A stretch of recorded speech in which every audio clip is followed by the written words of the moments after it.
The sub above difference is daily, not shredded last night or baked yesterday afternoon. Good ingredients, prepped fresh every day. Because that's what daily means. Jersey Mites. Be a sub above.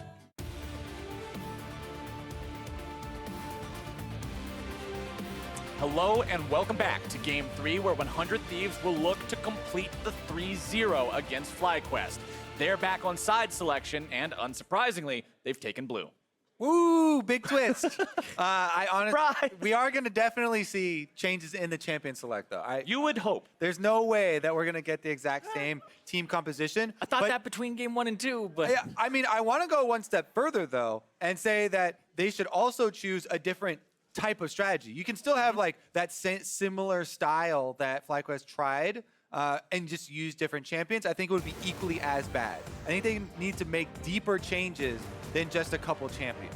Well, when we heard from Saint before this all began, he said, yeah, we won a lot of games in Summer Split because they just kept giving us the same comp over and over again, but we should have enough different strategies to pull out the win here. He did say that. Well, in 2 games, we've seen one strategy, so it's time to reach into the magic bag of tricks and pull something else out, or FlyQuest could be going home early.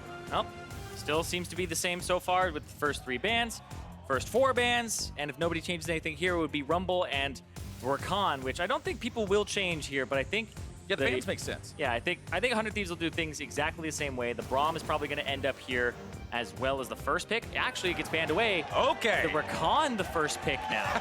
Now, Look at that. the crowd is ready. They don't want another rerun.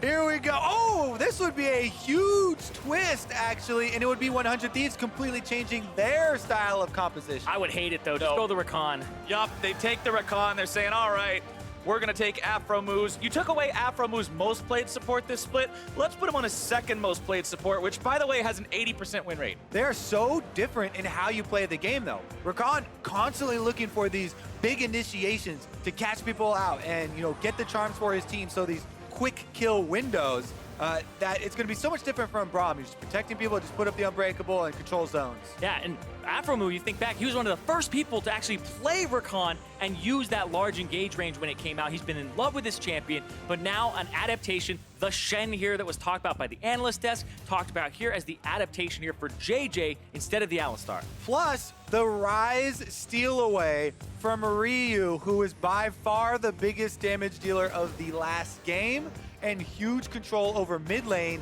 Keen needs to have priority in this game, and they're making some changes in champ select to try and get him mad. But on the other side, 100 Thieves say, all right, we're picking up a support that we've only lost a single game on so far this split, and we're going to complement it with not only a champion that was literally designed to play with it, but a champion that Cody Sun has played 6 times this split and won 6 times this split. Some of those games were funnel games. Doesn't Doesn't matter. The point, though. Still won the games. It was still the enemy Nexus that blew up when he was on Xayah. Very much true. Here we go, though, continuing down the line. We are still going to get frontline here for 100 Thieves. The Sejuani, I think that is a good pickup for them. They still want to play in a fairly similar fashion. And FlyQuest still do have a lot of mobility tools, right? They already have the Rise ultimate from mid lane. If Keen can have a good game, if Keen can actually, have control and get an early step on Ryu, then they will be able to start making side lane plays. Shen teleport can come in and things like that. And I think the next step here for FlyQuest is you pick your marksman next, and then you pick and counter pick someday in the top lane. You don't have to go ahead and pick that Cho'Gath blind. You have some options you can play into it, but a 1-3-1 composition with the Shen as the pivot would be fantastic for FlyQuest. And I really want to comment because you saw the Trundle stats there on the bottom part of the screen. I got all sorts of fun facts and numbers today. But even though Trundle only has a 50% win rate overall in the NALCS so far this split, Santorin has only lost a single game on it, playing 6 games on it. It's a very successful pick for Flight. It was, and it was a key part of the games where Saint talked about it. We had the interview at the beginning of the day where they picked the same things over and over for themselves, and they kept winning on the same things, the Rumble, Trundle, and Tom Kench. That was a package deal, and Trundle was part of it. We'll see if Santorin this time around, with not the supporting cast of the rest of that lineup, will be able to have a similar effect. But already, it seems to seems like FlyQuest are making some very good changes for themselves. Yeah, the Ezreal when the Kai'Sa's banned away, but this signals to me that the Ezreal needs to be self-sufficient. The Shen is going to go elsewhere. It's a 1-3-1. I would assume they're going to pick a really fatty split pusher here for Flame, maybe even counter pick with a cannon, something like a Darius. I don't know what it'll be, but I'm expecting that because when you have an Ezreal, it means he can get away from engages, or he'll try to get away from engages when he's in that 3-man squad. But you have to watch out for the Sejuani, and you have to watch out for Aphromoo on the Rakan here. I really like the ban of the Ornn by FlyQuest as well. So much havoc wreaked by Someday in the first 2 games with that pick. They will force him onto something with less engaged potential with the Cho'Gath, and the final pick of the draft for 100 Thieves will be Cassiopeia for Ryu. Yeah, Ryu's going to say, you weren't able to pick Cassiopeia. You were a bit too scared to take that counter pick in the last game when I blinded Ryze. I will show you how it's done. Let me teach you a lesson. No fear here for the 100 Thieves mid laner as FlyQuest going along those lines of thought that you were talking about, Cyrene. There's your fatty split pusher. There's your Camille. Yeah, this is his first Camille game of the split. He's played Rumble a lot. He's played Aatrox, Darius, Kennen. This is a departure. This is something that's a little unexpected here, but it has a long engage range that can get on people like the Cassiopeia, and you can even just split push against the Cho. Camille is also great if you can get her lane priority with some jungle pressure early on at assisting you in jungle invades, going for ganks mid lane, really helping out the rest of the team as well. It doesn't have to be Flame on his island by himself. Camille's mobility and the long-range engage are so good if FlyQuest want to work off this top triangle of the map, and that's what I completely recommend with this champion select. Because as you said, Zyrene, an Ezreal can be self-sufficient. Shen can then even join the top half of the map in those plays. And like you said, Kobe, at the start of the whole kind of redraft here, completely mix it up. Don't just pick different champions, a different strategy. Because the previous one was Talia Nocturne pivoting potentially to the bottom side of the map. Now it's a top lane focus, top side focus for FlyQuest. And while FlyQuest may have found a switch up for themselves, 100 Thieves are still looking like an incredibly frightening front-to-back composition. When you've got Xayah, when you've got Cassiopeia as your 2 big cannons, and you've got a Cho'Gath that can make half the health bar of an enemy tank evaporate from the front line. Third big cannon! Third big cannon! We got cannons all day on the side of 100 Thieves, and they only need one more win to punch that ticket to Oakland. And they've got 3 chances to get that win. Here is chance number 1. Let's see, we don't have any sweepers, so no crazy level 1s probably. Also, we don't have as good level 1 champions this time around as we saw in the last 2 games, with Promise and Alistar's flying around. So I expect a fairly calm level 1 here as the crowd gets excited. Yeah, the level 1 might be calm, but the crowd is not. They know FlyQuest has to win here. No more second chances. They've got to do the reverse sweep if they want to move on. And something that I noticed here as a Sejuani connoisseur, he swapped over to Fleet Footwork. Because if you go Aftershock, you're actually just making yourself worse and buffing the Trundle in those team fights where he subjugates you, and you will go to negative 100 armor and MR because your passive and your Aftershock will fall off. So he's making it so he has a little bit more attack speed for his clear. It's going to help him out there, but giving less over to the Trundle in team fights. All right, as we wait for the minions to spawn, we caught up with Avli, a sideline report she's got here with the strategic coach of FlyQuest. Thanks, guys. Invert, new draft, new game. FlyQuest is down 0-2, and you need this win in order to stay in it. How are you guys going to regroup and refocus to win this game? Yeah, so we basically knew what we did wrong both game 1 and 2, and we're drafting around the strengths, like really emphasizing the strengths of the comps we tried to play previously. So, they have a huge emphasis on their drafts in 5v5 team fighting, so we're trying to go with like full do not group, do not give them what they want. And I think if we execute that properly, we should complete the reverse sweep no problem, and everyone's mentality has that message in it. So, Invert, thank you, and best of luck. Back to the casters. Mentality's a big one, boys. When you're down 0-2 in a series like this, you've got to be able to maintain that focus if you want that reverse sweep. I feel like FlyQuest going after that right now with a nice double taunt onto Cody and Afro. Xayah Rakan's one of those lanes that you look at and you think, man, I wouldn't want to fight them at level 1, but JJ's saying, nope, fighting them anyway. Yeah, already improvements from JJ here. Yeah, and something to keep in mind is Wild Turtle got a red potion, so he actually has 87 AD right now, which helped him in that trade, and that's why he's glowing red. And that's kind of one of the biggest things. That's a skill difference. If you get a red pot as Ezreal with Klepto, you're one of the best Ezreals in lane. Neutral. It's true, though. Can you hear it dripping off your voice?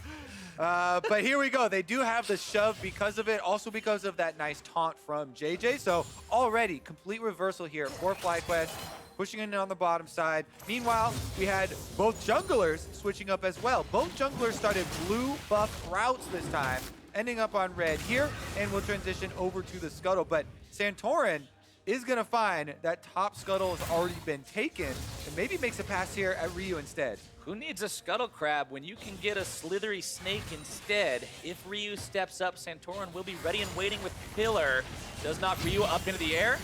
There comes the follow-up from Keen to make sure they get the cleanse. Cleanse is so important because without the cleanse, you can't get out of the easy setup there with the W. Normally, Cassiopeia with Phase Rush doesn't have a problem with Trundle ganks. However, if you can lock him up with the Rune Prison, as we've seen, then that's the only issue. So they make one pass, get the cooldown on Cleanse. It's a very short cooldown, so it's hard to really return and abuse that, but might be something they look for. And it looks like they're actually going to take the Scuttle Crab for the bottom lane here. There's no jungler in sight, so this will go over to Wild Turtle. Turtle picking up 70 extra gold for himself, a little bit of EXP as well, and making sure that they keep that away from Anda, who is on the bottom side of the map. Means that he'll be a bit further behind than he would like to be comparatively, as Cody, Sun, and Afro are just hanging out, farming up close to the turret. Not really a lot else they can do right now, just waiting for that minion wave to crash in here. As you can see, laning advantage for Turtle and JJ obviously down in the bottom, while Ryu does have his advantage with that counter pick in the mid lane, and top side is effectively just breaking even early on. Yeah, and top side, you want to break even, and Flame wants to have a little bit more of an advantage because of the split push. Being able to actually threaten the Cho'Gath, because we have seen games where Camille kind of tickles the Cho'Gath. Cho'Gath has a lot of base damages, and if he survives long enough, he can cycle through his cooldowns and actually win the matchup. But if Flame can get rolling, then he makes Cho'Gath's life pretty miserable. Especially if you don't have control of this top side of the map. And that's why in Champ Select, I was immediately thinking FlyQuest would play off the top triangle. Because if someday doesn't control the minion wave well, and he's exposed in the middle of this long lane, Camille, at all times, with the long range of your hookshot, and especially when you get access to your ultimate, can force engages. So any sort of jungle control / mid roam have a very big effect. And if you can establish control of topside, then that allows that Camille to make those big plays as well. Yeah, and I was looking at the skill level up here from Flame. He actually went 2 points in W early, and then I think he said, oh, this matchup isn't as hard as I thought it would be, and started ranking up Q. Normally, if it's a hard matchup, it's the Comet plus the W. You put maybe 3 points in there, but 2 points in there kind of signals to me that he said, oh, I don't need the sustain in this matchup because he's not actually trading with me. He's avoiding me. So now just start going for your primo level ups of your Q and your E. Yeah, you can tell Sunday here, he's not really trying to pressure at all. He's playing safely, doesn't want to get ganked. Meanwhile, we do have Santorin waiting in the brush here, does not get seen yet. He does have full vision. Comes out, flash forward, able to find the gank into some damage, flash away from Ryu, keeping himself alive. Keen may want to go after this. No, he does not. Really good return gank. As I said, the cooldown on Cleanse is very low, so usually it's hard to find value in those return ganks, but he goes back. He does get the flash now out of Ryu, as well as the ultimate. But man, you really have to keep up the pressure if you want to convert on that. And it's flash from Ryu, but it was also flashes from both Santorin and Keen, so it's not like they have a summoner spell edge thanks to that. Regardless though, it's already a different story for this mid lane. Keen had been doing so poorly, having a lot of trouble with Ryu, so they take his pick away, and they continually focus on ganking mid lane in order to try and get him a better situation. But then if you look down at the CS, you're thinking, wait a second, Ryu's still out-CSing him. Ryu's out-CSing him because he just has pressure when there aren't people ganking him. But remember, that's going to shift when it's level 6 for the bottom lane because JJ can start showing up for these ganks. JJ can start getting in there. The cleanse is now up for Ryu, so the next one won't stick as well either. So he's kind of just cycling those back and forth. But Santorin is still being very active in the early game. And Santorin on this Trundle, remember, isn't going to have the same type of a problem that we talked about with the Nocturne, where if you don't get those 3 kills from a botched dive early, you feel like you're not going to be as effective. You can always subjugate someone on the front line. You can always find that big killer that stops the escapes on your opponent. It's so much easier to execute on his teamfight success conditions than it is with the Nocturne that I feel like FlyQuest just made such a good decision putting him on this pick.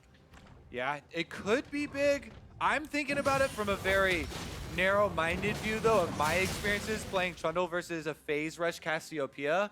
And in an isolated situation, it is terrible because you cannot do anything to Cassiopeia. Her speed boost that she gets off her Qs, her slows that she can land on you, phase rush procking, you literally will never be able to touch her unless she makes a huge mistake and allows you to get a pillar near a wall or something. That's what your buddies are for. Or another teammate, like a Camille or a Rise, will hold her in place. So it has to be, again, this kind of top triangle of players working together in concert to create those plays.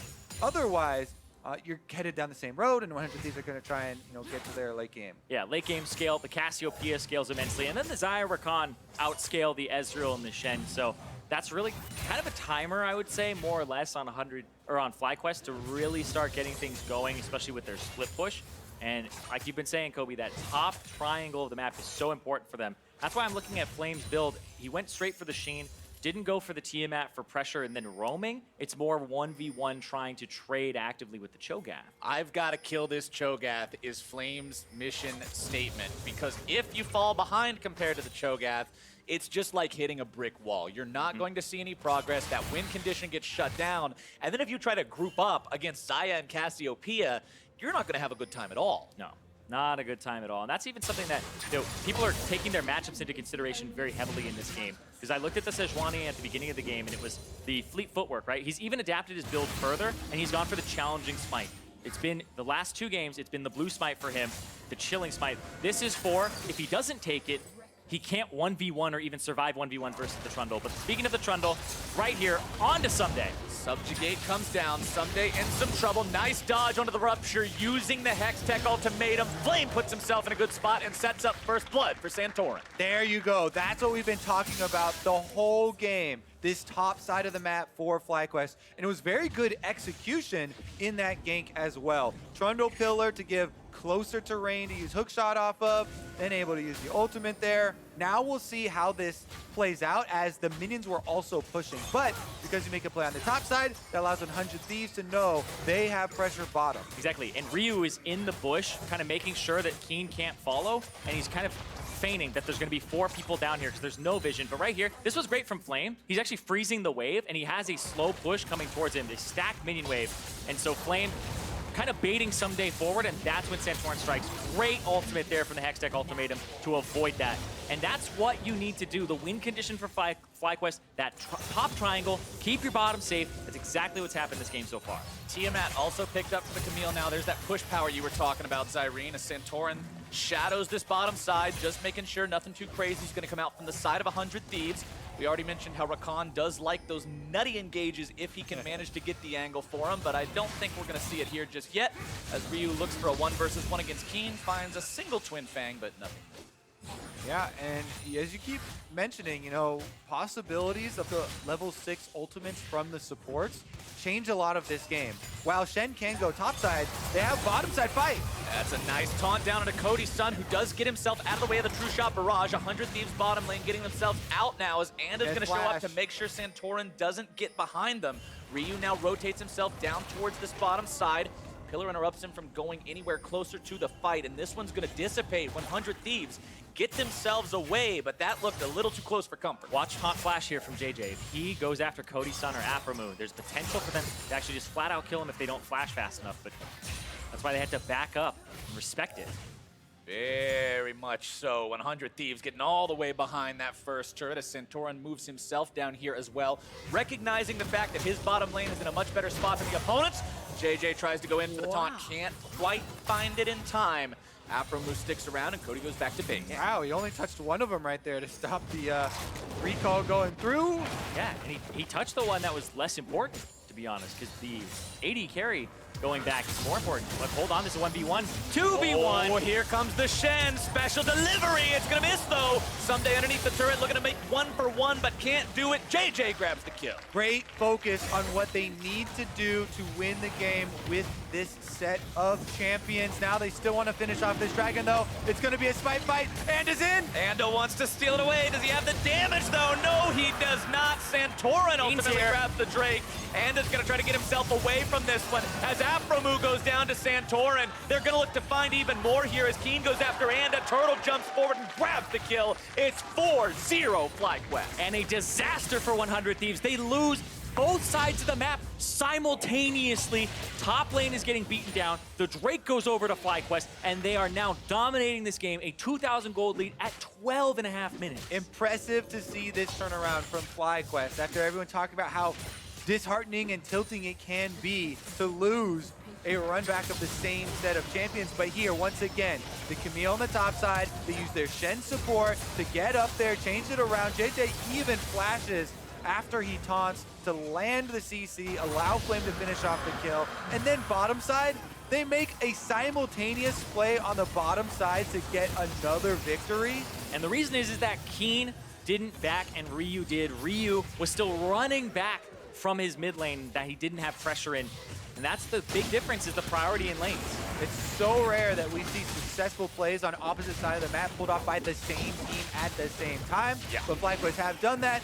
Now, 100 Thieves trying to get back out onto the map to answer, and they will pick up the Scuttle Trap at least. The Rift Herald, for the first time this series, gentlemen, does not cost a life. The mutated Scuttle Crab. I'm glad I'm not the only person who, for some reason, accidentally thinks Scuttle Crab when you see a Rift Herald. Well, if you actually know the history of Rift Are you about Herald- to give me a lore I lesson? am. Yeah. If it's actually a mutated Scuttle Crab and this is some Spider-Man stuff where he got bit by a radioactive bug. It is one of the Scuttle Crabs that got too close to Baron Pit, and Baron's evil magic corrupted the Scuttle Crab, Touch turned the it void, into Rift Herald. There you go. There are literally void Scuttle thing. Crabs scurrying by Baron Pit every single game. Baron Pit's got like a window to the void in it. And none of the other Scuttle Crabs wander in there? I just like to think of it like Teenage Mutant Ninja Turtles, right? But Teenage Mutant it's Ninja one. Crabs. That's what it is. Got Michelangelo, Donatello, and Harold. Jelly! All right, that's the DLC character for the Teenage Mutant Ninja Turtles, as Keen will push up the mid lane here. FlyQuest with such a phenomenal early performance so far, up over 2,000 gold compared to their opponents. Santorin 2-0-1 here on the Trundle, contributing across the map. Look at Wild Turtle as well. Trinity Force completed on the Ezreal, sitting in a good spot for himself, as Flame will knock down the tier 1. And that's where he's going to get this large influx of gold, because the 2 kills that have happened in that lane have not gone to him. Even when JJ ganked, that one went to the Shed. So that 600 gold solely onto him, that bonus gold onto Flame, is going to be a big difference. And it was just a small difference between him getting that or 100 Thieves getting it first. Cody, Sun, and Afro do take the tier 1 in the bottom side, but just ever so slightly slower, as Someday is zoned away from the tier 2 in top. Flame and Santorin say, all right, we'll just go after this. Santorin does end up drawing turret aggro, so has to back himself away from that one, but the push continues, the split push strategy that we just cannot stop hitting on because it's so paramount to the outcome of this game. Well, the next thing to look to down the line here for that split push strategy is the Trinity Force completion.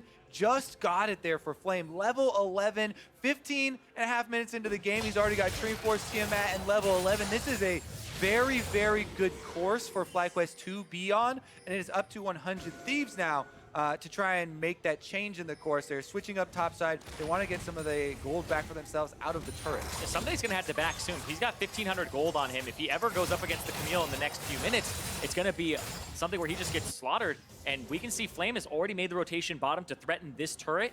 And if FlyQuest are playing the 1-3-1 appropriately, they don't look for engages. They play it safe, and they just let him beat down this turret. As their coach said in the interview at the beginning of the game, do not give 100 Thieves what they want. Do not group up for their 5 versus 5. They continue to split the map. Flame here is going to take down the bottom turret while Rift Herald has been used in mid lane. Shelly's going to get the charge off. Shelly plus 4 members of 100 Thieves means that turret is gone, gone, gone, as FlyQuest will just take down Shelly now, make sure she doesn't get off a second charge against the tier 2. That's 100 Thieves tying up the turret count this game. Still going to keep themselves down about 3,000 gold, though, as Someday clears up in the bottom lane, just doing janitorial duty against Flame's Camille. Yeah, and he hasn't spent his gold yet either. He's sitting on almost 2,000. He's at 1,800 right now. This is like the time where you want to keep pressure on him, keep him underneath his turret, and potentially, because like if you look at the inventory value, that's 5,900 gold spent by Flame, whereas Someday has only spent about 3,700. Yeah, it's a pretty big difference overall when you actually compare what's given these guys stats and if both of them decide to get involved in a fight, well, one guy's going to be a wrecking ball and the other guy is going to be a yarn ball. Well, Sunday's duty as the yarn ball is just to sit at the turret and keep the minions, keep him off the turret from taking down any more objectives. He cannot look for these fights. No. Whether he goes back and purchases or not, he doesn't want to fight either way. Flame walked up there. I feel like he maybe could have gone for the Tiamat interrupt active, but Someday did not flinch. Nope. Let it be known on the playground. Someday is not going to lose in a game of chicken. He'll get himself back to the base. He will finally pick up the Righteous Glory. Has the stopwatch in the inventory now as well, just in case FlyQuest tries to make a crazy dive onto him. Mountain Drake about to come up too, and in a split push composition, double Mountain Drake is perfect. It allows you to kill those turrets faster, and then even threaten Barons when you have a collapse after a team fight, or you pick somebody off in the side lane. Feels good, man. If you're FlyQuest, let's see if they can grab it. No contest. Shouldn't really be that big of a deal. I don't think 100 Thieves is too concerned about losing this right now, considering the state of the game. They will not be. You can see Anda coming up from the side there, but it's too little too late, as JJ and Turtle will hang out here on the top side, fire off the barrage to push the wave in, and continue pressuring up. Better performances across the board from all FlyQuest players here. Whoa. And they're going in. Oh, they want Someday here, but they won't be able to take him all the way down. They do hurt him enough to make him back up and keep applying pressure in this top side as Aftermoon and Anda move up into the bottom side of the jungle of FlyQuest, trying to steal away that blue buff. They give it over to Cody and will push up towards the bottom side T2. It's my favorite part of the Cho'Gath game where he doesn't have Warmogs yet, so the damage You can actually hurt him. He has to go back. It forces him back, and then the rest of FlyQuest actually return and reset. And so we'll see as they catch this wave. But then I'm watching Flame because he's not going directly to the top lane just yet. He's looking for potentially a jump on somebody here, or even just more farm. Oh boy, don't look, Flowers. He's taking his jungler. Oh no, that's... Oh, that never feels good for the jungler, but Flame will walk up, throw a control ward down in that brush that 100 Thieves were just investigating themselves. Keen's off to the side here, senses that something might be a little funny, doesn't want to walk anywhere near these taking guys the from red 100 too? Thieves. Flame is taking the red too. Picks that one up for himself on the Camille. Has the Vamp Scepter in inventory, working towards that Ravenous Hydra. As you can see, FlyQuest moving into the enemy jungle. Yeah, and they're sticking to the game plan. Again, they said it was so important. You have to keep split pushing here. Wild Turtle is actually the bottom one, though. And they have the very weird lane allocation where they've continued Flame jungling. He actually did the Wolf Camp as well, Baron, while the rest Baron. of the team are trading there. Baron has been started up already by 100 Thieves. 100 Thieves have Cho'Gath still. It's okay. Teleport comes in from Wild Turtle, and they do have Stand United available. They're trying to group up FlyQuest. They don't have Santorin anywhere near this. He's still got to hoof it all the way up into the pit to make this fight. They throw out the Sejuani ultimate. JJ looking to go in, starting this fight up. 100 Thieves going to lose their support right at the very start of the fight. It's FlyQuest collapsing and looking to find the damage. Flame's going to be taken down by Someday. Double kill over to the side of the Rise as Keen grabs himself those. Turtle over the wall, still looking to find Cody's son. One more auto attack seals his fate as Anda's having to run himself away, but he too will fall. It's the ace for FlyQuest. They got the Baron, but nobody survives, and FlyQuest clean up and punish 100 Thieves. This is a complete 180 from the way the series was going. FlyQuest now have a mid-game advantage, and they were able to smack them down in that area, the Baron pit, where constantly FlyQuest were being beaten by 100 Thieves. Adaptation is a hell of a drug, boys, and FlyQuest are making some amazing things happen this game. Yes, they are, and they're going to get a lot of rewards for that play. In addition to all 5 kills, cleaning off the Baron buffs from the enemy team, they also get a turn afterwards in pushing with these double Mountain Drakes. And here's another look at that play. All right, Acer Predator replay shows off how 100 Thieves tried to go for the Baron. Yeah, Keen gets the cleanse off, and then it was the taunt flash to get onto Ryu. Ryu ends up getting ultied there, and then even though they have nobody who can really steal the Baron, they're able to clean this fight up. It looked like Flame was the focus, but Wild Turtle actually did a decent amount of damage in that fight that went a bit overlooked, as well as Keen. Yeah, that was 100 Thieves putting a lot of cooldowns into Baron, but also at the beginning of that replay, I want to highlight Keen's play on Rise. He put Aframu in Rune Prison after he just popped the Rakan ultimate and was going in to try and CC the rest of the team. But he got nothing done with it because of the Rune Prison, killed off there at the beginning, and allowed FlyQuest to very easily clean up the rest of those kills. And we can actually wipe that Baron buff timer off the screen. Yeah, it doesn't matter. There were no Baron buffs that survived Everybody longer did. than 10 seconds. after that fight. And that was a call from 100 Thieves where they saw FlyQuest on the bottom side of the map. They got that turret, they got that tier 2 for the tier 1 top, and then it's just FlyQuest being able to rotate. The TP from Wild Turtle coming up big there, and then JJ also being able to rotate. So the split push and the split map pressure from FlyQuest, because we usually think of the 1-3-1 where it's, oh, you have a Ryze in the side lane, you have the Camille in the side lane. Ezreal's the one that has TP, and you have a Shen that can go elsewhere, so they actually have full access to almost all the map. The only person that doesn't have something that can rotate them quickly is Santorin.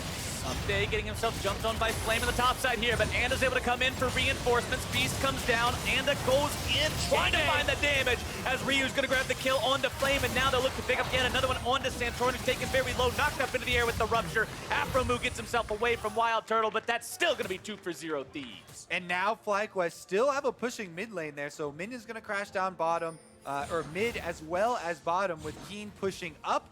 Good kills for 100 Thieves though, to try and bite off one of the pushing lanes here from FlyQuest, and they put a stop to the pressure for the time being. Yeah, and that's the ulties down there. That was Flame going too aggressive. He used his hook shot aggressively, and that's when Anda shows up. As soon as you commit your mobility spell to go aggressively, you're not going to have that thing defensively, so he was waiting and saw the opportunity. While FlyQuest do have the advantage spread out, trying to play the cross-map game here, 100 Thieves still, they have so many good 5v5 tools at their disposal. Yep. And again, Sejuani ultimate, if that lands and they can stick somebody in place, then they still can bring together that power to find some victories for themselves. And again, this was just out of Fog of War. Really good patience by Anda to be able to wait for Flame to go in like that. Lands the ultimate, and they're able to clean up the kill. And that's that moment where as soon as Flame uses the E and the Sejuani comes out of Fog, that's the, damn. He was there. So Anda doing a great job there. The guy who's new to the 100 Thieves roster, who was brought on in the middle of the split, able to integrate in, and you can see the counter gank came up huge. But the team is now trying to force him to group around this Inferno. Solo laners for FlyQuest are in the side lanes. It's a 3 versus 5 here. 100 Thieves do make the call. They go in, they grab the objective, and now they got to stop the punish from FlyQuest. Working on the tier 2 in the top side. Flame's already going to find that one. Bottom side, Keen pushing up past the rubble of the tier 2 as well. Yeah, everyone always talks about Afromu shot calling, Afromu and leadership in game. I like that FlyQuest are putting it to the test, because one of the most difficult tests is when you are the slower moving team, the 5v5 group. If you are getting split pushed down, those decisions of which objective to go for, how quickly can you do it, when to abort mission, are so critical because you have very little time to work with. If you hesitate around that dragon, you hesitate around that baron, a couple of seconds and your turret is gone. That is even accentuated by the double mountain drakes that have been picked up by FlyQuest. Yeah, the double mountain drakes, I'm glad you bring them up because it helps them so much to threaten objectives, whether it is the baron or whether it is those turrets.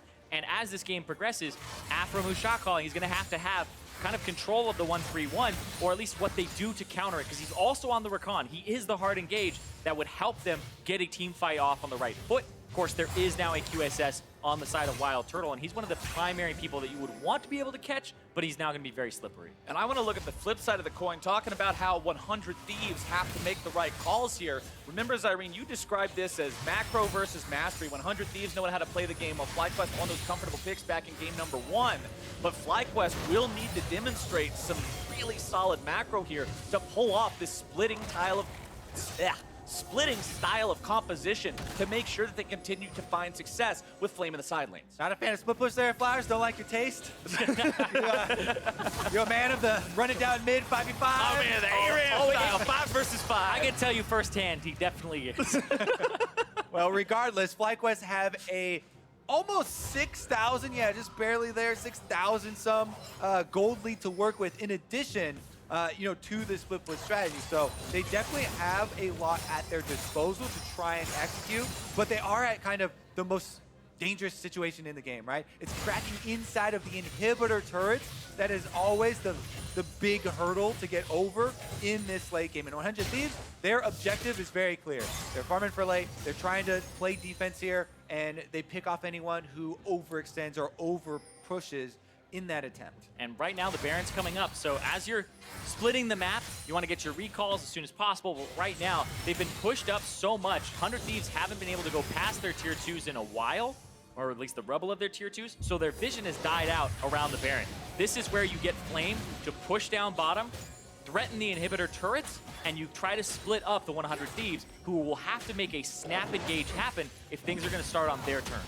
And you can see that's what's happening on the map right now. Keen presses into the top side, Flame into the bottom side, while Turtle, JJ, and Santorin just hang on here in the middle. Turtle on this Ezreal needs to be very evasive as Keen continues pushing up towards the tier 3, is going to be collapsed on by 100 Thieves if he stays any longer, so he has to back away. When you're a 1-3-1 up against a team that can't actually answer everybody, there's going to be at least one unanswered person when you do a 1-3-1 and make it to those turrets. And right there, they just pull them out of the base, make them check the Baron, and you do that a few times and you don't get caught in the process, you'll be able to pressure and chip away at those turrets slowly. We already saw Keen almost got that one to half HP, whereas Flame is still playing it a little reserved because he doesn't have the wards on his side of the map. Everything's committed to Baron.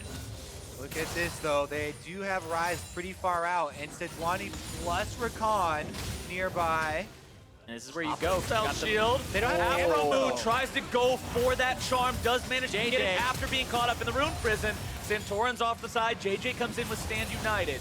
FlyQuest does end up having to expend that Shen ulti, but they keep their mid laner alive. Yeah, and actually 100 Thieves didn't have any damage nearby, so there wasn't a really big threat. Afro Moon now down pretty much everything that makes Tron useful. Wild Turtle flashing away, keeping himself out of the range of the rupture there from Someday.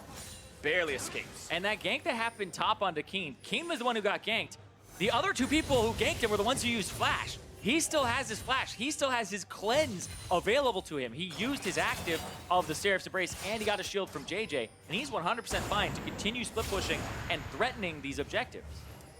FlyQuest are hanging out in the Baron, but they're not going to start it up just yet. They're hoping 100 Thieves will come to check this. Panda walks rather close, but won't go any closer. The blue trinket thrown into the pit tells 100 Thieves FlyQuest isn't on the objective, which means they're probably trying to set up some kind of a trap. Keen going to be chased down here by Ryu and Anda, who jumps over the wall, wants to pop the spell shield. You can't just go for the ulti alone. Keen still gets himself away. Yeah, and he plays it calmly once again. Still has all of his summoners, so he does not have to panic. And this is the very tense and very exciting stage when you get to see the push and pull of these 1-3-1 compositions versus the 5-on-5, constantly trying to press in the minions, threaten the inhibitor turrets, and then pull back to Baron. And there's so much gold that hasn't been spent yet for the side of FlyQuest. There's 2,000 on Keen, there's 2,100 on Wild Turtle, and Flame just got back to almost complete his Serix. He's very close. He only needs a bit more gold. He's at about 900. And so he's going to hit that 3-item spike. He also got 3 control wards as the split pushing top laner. Make sure that you know you aren't being collapsed on is the name of the game here for Flame. My team won't give me vision, I'll do it myself. He has to. Making sure that he keeps himself safe in those situations. I absolutely agree with it. And you can see the items coming online on the side of 100 Thieves. Infinity Edge now for Cody. And it's third Mountain Drake of the game, gentlemen, that has now found itself in that bottom part of the river. If you get this as FlyQuest, that's just so much more power that you've got for this split push. Yep, I feel like Flame could even solo it at this point with this split push. Push out another wave, see the Cho'Gath, catch this wave, and then go and try to solo that out and allow your team to keep pressure on the top. Same situation. Keen says, all right, we got Realm Warp. See you later, Anda. Gets himself out. Flame's just saying, all right, get out of the way, you big old Cho'Gath. I got to kick this turret once with my Trinity Force proc, and then get out of the way. It's a slow game to play, but it is one that will eventually take the turret. Flame, there's a red buff on the table, there's a Mountain Drake on the table, and he's still looking to hang around this minion wave. Meanwhile, FlyQuest deciding, all right, we've got attention on the bottom side, onto Flame. Blue Trinket will go down into the Baron pit. 100 Thieves know what's going on here. They're trying to collapse. Ryu is very low. But Anda's almost coming there. into this fight. JJ's looking to find the taunt. FlyQuest still going to be staying on Baron. Santorin down to about half HP. JJ's going to be taken nearly down. Anda's so low, barely getting himself away from the fight. Into the Baron pit they still go. The shutdown over onto Keen. Santorin's looking to grab the Baron. He does do so, has to flash out over the wall. It is Baron for FlyQuest at the cost of their mid laner. It's just one person, though, so it's not a huge deal. They'll have this. Oh, counter kill! All right, mid laner from mid laner. Wild Turtle makes sure it's 1-for-1. Wild Turtle, Arcane shifts right over and is able to get the kill back. Now it's FlyQuest pushing on inhibitor turrets with Baron buff. This is the final tool that they need to finish out this game, push this series to another one. Turtle shifting aggressively with Ezreal. You love to see it. Let's take another look at how the whole thing went down. And it looks like they have a mixed call here. JJ goes in for the taunt. Then he gets charmed up, and a great combination there from 100 Thieves. But Ryu gets chunked out. He can't keep contributing damage as a mid-range mage. And then Santorin goes in to finish the job. Gets the smite down, and the double Mountain Drakes is what allows them to get it so low so quickly and makes it so they can finish it. But right there, is that blind? Nope, they had the Scuttle Crab. They had the Scuttle Crab vision. They saw him move right up there, so use the Blast Cone into Arcane Shift. Nice job there by Turtle. And it was because of Turtle that 100 Thieves did not press that further. When they got everyone low at the Baron pit, it was Turtle from the side with the flank that actually zoned them out. Now though, Flame Getting himself caught right as Baron is available and the split push can really take form. It's great for Thieves. It's a heartbreaker for FlyQuest, but they'll continue pushing up here on the top side with JJ and Turtle getting value out of that Baron buff, trying to put a little bit of damage onto the turret if they can, but Ryu's doing a good job clearing those minions away. Yep, can't get the cannon minion just yet though, as Turtle was protecting it, and still a lot of damage is done to the turret, down to 50%. Yep, but losing Flame is a huge deal. And hold on.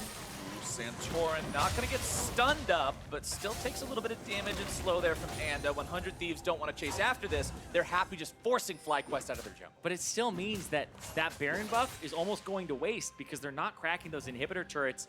And when you have somebody die like that, they're off the field for like a third of the Baron buff. In order for them to run all the way across the map and clear minion waves, it's going to take them almost 45 seconds, another minute to get there. So you're using a lot of that time that you have, and it's taking away where you aren't actually pressuring the turrets and you're just resetting. Also want to point out, Wild Turtle is full build at this point. This Ezreal will not get stronger. Compare that to Cody, who still has 2 more items to complete. So as time goes on, FlyQuest is going to feel weaker and weaker in those big engagements, and the win condition will become more difficult as the 100 Thieves hyper carries really hit that hyper point. Yeah, 100 Thieves are still in delay mode right now. They're playing defense. They push out the minions on bottom side and try and move back to mid lane here in time for the FlyQuest push. Here comes Someday after Santorin. They know he doesn't have flash. Grabs the knockup with the Rupture. Santorin pops the Subjugate nice and early just to make sure they're not able to collapse and burst him through as Keen comes around from behind, nearly destroys Ryu instantly. Turtle now putting the damage into Someday, who uses the Gargoyle Stone Plate, keeping himself alive. Redemption comes through, Flames into the top part of the base. 100 Thieves have lost the fight, and they're also losing their base. Inhibitor turret goes down, Inhibitor under some pressure. Flame could try to go after something here, just wants to stick on the Inhibitor itself for now. Tier 3 in the mid lane, also going to be soaking some hits. FlyQuest continuing to apply the pressure to 2 different lanes. Yeah, 100 Thieves lost so much in that. Afterwheel uses its initiation on the Trundle. They get nothing out of it. Their carries get chunked, and FlyQuest keeping up the pressure. They just need to topple over the Inhibitor. One more push. 100 Thieves did get Ryu back into the base to heal up at the fountain. Trundle Pillar goes down into Cody's Sun, just trying to buy enough time for a couple more auto attacks onto that Inhibitor turret mid lane. Keen getting himself back along with Flame. True Shot Barrage fired off. Unfortunately, that does not do damage to turrets, so the turret still stands for now. One more auto attack will likely do it, That though. would be busted. That would be pretty busted. Remember back in the days when Heimerdinger Grenade used to hit turrets? That was busted. League of... Oh, if you didn't live through that, you didn't live through League of Legends. As Someday will take some damage up here on the top side. Mystic Shot finds its way onto Cody's Sun. You can see FlyQuest with an 1,800 gold Baron play. Not the greatest in the world, but not the worst. Still maintaining themselves an 8,500 gold lead in this game overall. Aphromoo able to go in, find the knockup onto Flame, who uses the stopwatch essentially just to buy enough time to make sure his team grabs the Inhibitor turret mid. Yep, last hit on the Inhibitor does go down, and FlyQuest will get it, but they didn't get any Inhibitor, and 100 Thieves have bought themselves a decent death timer here on Flame, with which to try and get something onto the map. Yeah, they'll be able to get control of that Elder Dragon, which will be up in a minute and 30. You want to keep that away from FlyQuest. An Elder Dragon with triple Mountain Drake would be insane. Yeah, Elder Drake, 1 minute and 20 seconds away. Baron, 1 minute and 50 seconds away. There's always insanity available when there's both Uber buffs alive at the same time. The amount of decision making that goes into it, the shot calling behind which do we go for? Do we trade them off? Do we try to fight for them? Where's the contest point at? That's one of the best things to see between two teams. As 100 Thieves will push down the mid lane, look to grab themselves a tier 2. Cody goes into victory, he's got him a turtle! Sticks around too long, he's gonna be bursted down as Afromu finds some CC down to Centurion, who has to flash himself away, looking to stay alive. More CC going through, stasis onto him, trying to get through this one. Gonna be grounded up and bursted down. Cody-san goes on a killing spree, and all of a sudden 100 Thieves are looking real good. And Santorin's gonna be dead for 45 seconds. That's not gonna match the Elder Dragon. And they're probably gonna push here and get an inhibitor first when they were down so much gold. What a swing! 100 Thieves take inhibitor for themselves. They're not backing either. They're gonna try to, if they kill Keen, they win the game. They're looking for the end right now. This could send FlyQuest completely out of the playoffs, completely out of Worlds. JJ's gonna be controlled. He's gonna be bursted down. Feast comes through, and they're gonna be kept alive on the back part of the fight as now Someday's able to find some CC, find the lockdown. Flame taken very, very low. Does grab the kill into Anda. Can he get himself through this? Keen's taken out. Cody goes on a rampage. I can hardly believe it, but 100 Thieves may be able to win here. Turtles back up on the field, on the Ezreal, and they chase them out of the base. When 100 Thieves, though, took a huge amount, and now, actually, they're still on the run. Flame's still catching them. He has hook shots. He has to push them all the way back because there's an Elder Dragon, there's a Baron. If you stop their recalls, delay them long enough, you make it so they can't reset, but Cody's gonna slip away. Gonna get some completed items here. Now Cody is full build coming into this. Teleport comes back out from him as well onto the field, and they're just gonna have to rotate over to Baron as FlyQuest started up. FlyQuest, 3 Mountain Drakes. This Baron will evaporate, but Someday wants to come into the mix. Remember, the Feast means your smites don't matter. He will always have priority as long as he's close enough. That forces FlyQuest to get themselves back, and this team that has been in control for 35 minutes all of a sudden looks real shaky. Be careful what you say, though. Just yesterday, we had a smite steal from a Cho'Gath. It can happen. It can happen, but will it happen here? Keen, not a part of the fight just yet. He's not close enough to this to contribute. Afromu loses a third of his HP, but the charm goes in. They're looking to find the damage done to JJ. They've already got him. Afromu still looking to find even more. Santorin's in Stoneplate mode. Keen finally joins up in the fight. Redemption going to be called in to heal up 100 Thieves. FlyQuest back themselves away, but you can't just fully retreat in this situation. You're still in a 4 versus 5. They want to see if they can make anything happen here. Thieves heading right back to the Baron. 100 Thieves, though, they have double Warmogs on their front line. No. Anda and Someday back to full health. And the minions are in the base. They're knocking down Nexus turrets. Thieves say this is where we make the call. Flame already had to go back. It's 3 versus 5 from FlyQuest. Afromu jumps forward, just looking to keep everyone else away. 100 Thieves secure the Baron. That went down to literally 1 HP on the Baron. There's potential for a steal, but if you drop one person, the Baron isn't going to do anything for you when your Nexus is naked. Don't calm down, guys. We still have an Elder Dragon on the Stay field. hyphy.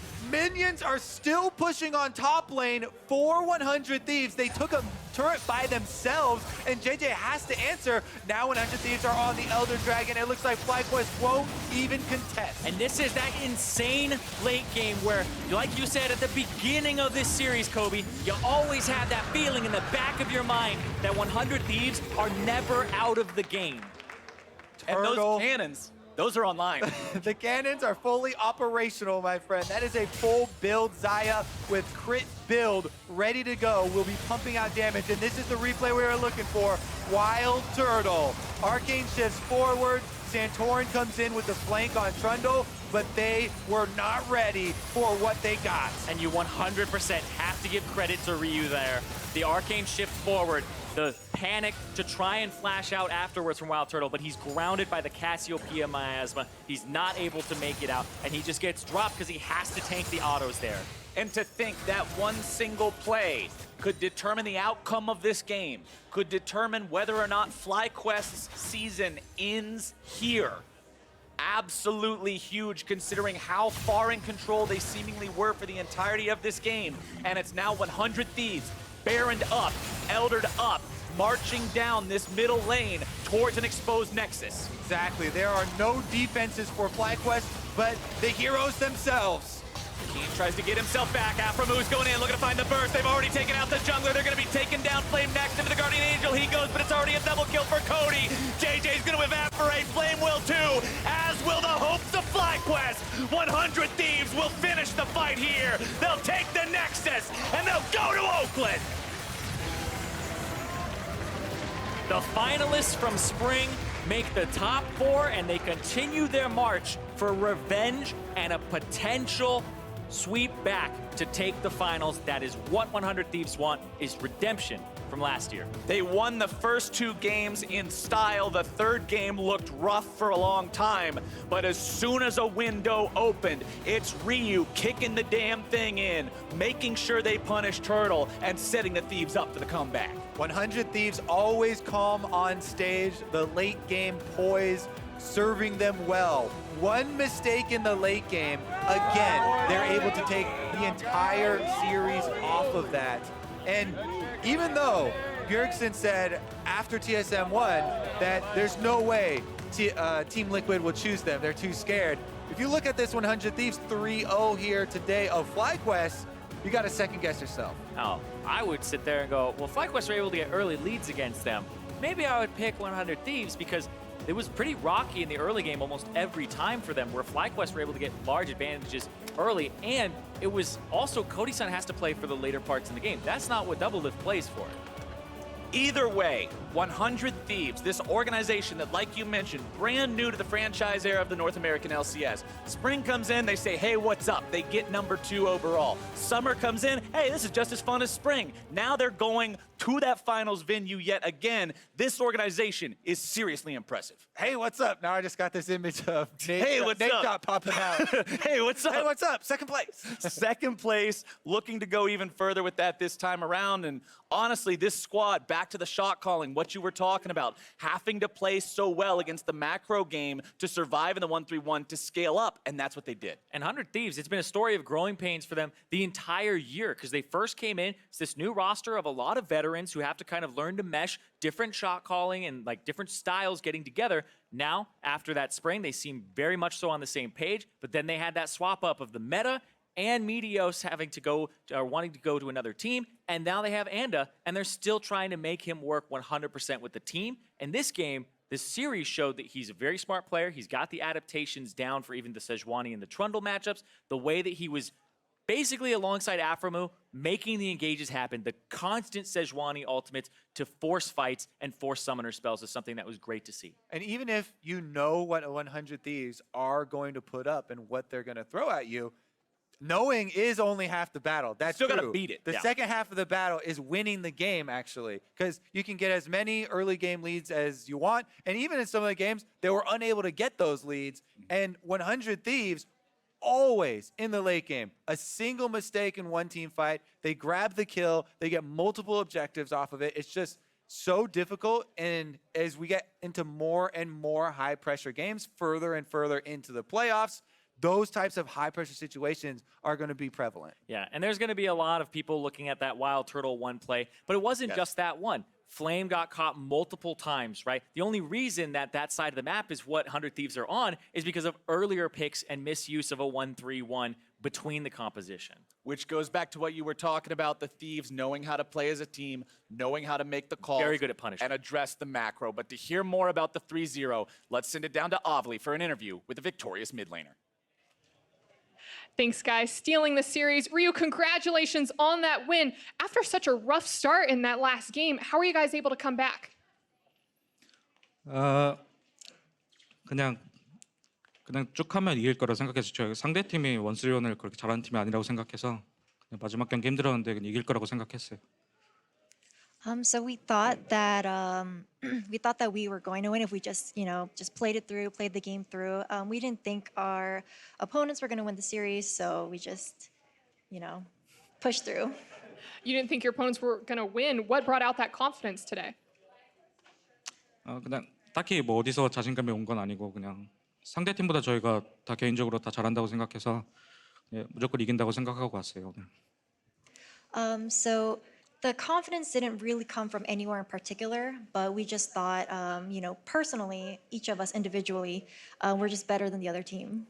And speaking to your play specifically, you had some crazy moments in Game 1 and Game 2 as Rise and some clutch moments on Cassiopeia in that Game 3. But besides your play, what really brought 100 Thieves together as a team today and made them come out on top? 근데 저 일단 팀적으로 많이 게임을 하려고 하고 근데 저희 장점은 뭐 팀적으로 잘한다는 거 네, 그리고 뭐 다 멘탈도 좋고 뭐 그런 것 같아요. So as a team, I feel like we really play for the team. I think that's where our advantages are. We play really well together and we pull through. And our atmosphere is also really good. And in game 2, we saw, I thought you were going to pick up a pentakill on Rise, but Anda had something else to say about that. And you also had some really intense team fights. So in those moments, what are those moments like for you? 일단 엄청 그런 순간이 오면 엄청 막 재밌고 흥분되고 그래요. 막 그 한타를 이기면 뭐 그냥 재밌고 흥분되고 그래요. So in those intense moments, I have a lot of fun with them. They're very exciting for me, and especially when we win a team fight, I just feel really good. Oh, those are great feelings. But I mean, we haven't caught up with you all split yet. So how has summer split been for you? And what has it really done for you and your growth? 이번 서머 시즌 좀 엄청 힘들었는데 그래도 이번에는 다시 결승 가고 우승도 하고 싶고 이번 롤드컵도 다시 가고 싶어요. So summer split has been really hard for us, but we are really excited to go to finals. We're going to try to win and hopefully go to Worlds as well. And in order to get to finals, excuse me, I just got word that Team Liquid has selected to choose you guys in the semifinals next week. So what do you think about them choosing you? Are they underestimating you? 일단 리퀴드가 저희 선택할 거로 생각했고 뭐 이번에 많이 졌지만 스프링부터 이번에는 좀 이길 자신감 좀 있는 것 같아요. 이길 수 있을 것 같아요. So we anticipated that Team Liquid were going to choose us from the beginning, but we're gonna try our best and try to push through. Ryu, Joanne, thank you and congratulations again. And for more in the game, let's hear from the State Farm Analyst Desk. Thank you very much, Avali. She'll be back with another interview, this time with Someday. But a huge congratulations to 100 Thieves as they mount the 3-0 against a valiant effort from FlyQuest here in this third game. But the largest comeback of Summer Split just happened. 9.4K gold deficit at one point, and they claw it back. Very akin to the tiebreaker that they had against FlyQuest, or the comeback that FlyQuest themselves had earlier in this split. Don't get a goal lead in this matchup. It's a trap. The Jet stat comes back. I love when things all come back together. Yeah. But hey, for this 100 Thieves squad, I do think that this third game was a great way of cementing their quarterfinals victory in the sense that the second game felt almost handed over, and we were even coming away from it unconvinced really on either side of the coin, saying, hey, 100 Thieves is doing what they need to do, but they're not being challenged that hard. Here they were challenged, and they really had to step up to it. I liked a lot of what FlyQuest did. These are kind of the adaptations we were all calling for, where it's like get counterpick, take the Rise away, these kinds of things, get a global for JJ. And you saw how good that is for them. The fact that they did get a 9K gold lead that like kind of also solidifies for FlyQuest that they're a legitimately great team. And I think the way that they did that was really interesting. You had a lot of good points about Camille versus Cho'Gath in particular. Yeah, I think like the Camille and the Cho'Gath is really good with the Shen and Trundle because he can't really get away. I think, they banned away the Ornn because he has escapes, he has that engage. Cho'Gath doesn't really have an engage, he's just a big, beefy person to catch out. And so I really like that they made adaptations in the draft. I think it just came a little too late. And I think they were really close to bringing it back, but if they had done this in game 2, maybe they would have been like more mentally together, they would have made less mistakes to close it out. Yeah, I think that I was expecting game 4 for pretty much the last 20 minutes, but Flame died 3 times in the side lane where he shouldn't, and the death by Turtle, where he shifted in to go for a kill while his IL was up, was a backbreaker. Turtle was looking so good, and then he just does that one shift in. He just goes too far one time, and then everything just falls to pieces. Yeah, it was clear, though, that FlyQuest had made a strategic change, or at least indexed into one strategy fully. Hey, let's split the map to 1-3-1. Someday, one of the guys who had to deal with that pressure all game long, Avli is standing by with him now, so let's go for a word. Thanks, guys. Someday, congratulations on that win. In game 3, it looked like you were getting pretty heavily camped. How do you deal with situations like that?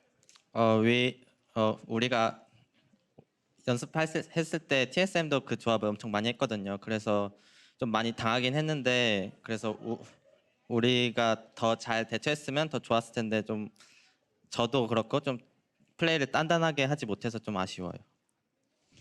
So we kind of had similar situation when we played against TSM, and it was pretty hard for us to deal with it. And I think if I, played a little bit of a tighter game, it would have gone better. So I feel a little bit unhappy about that.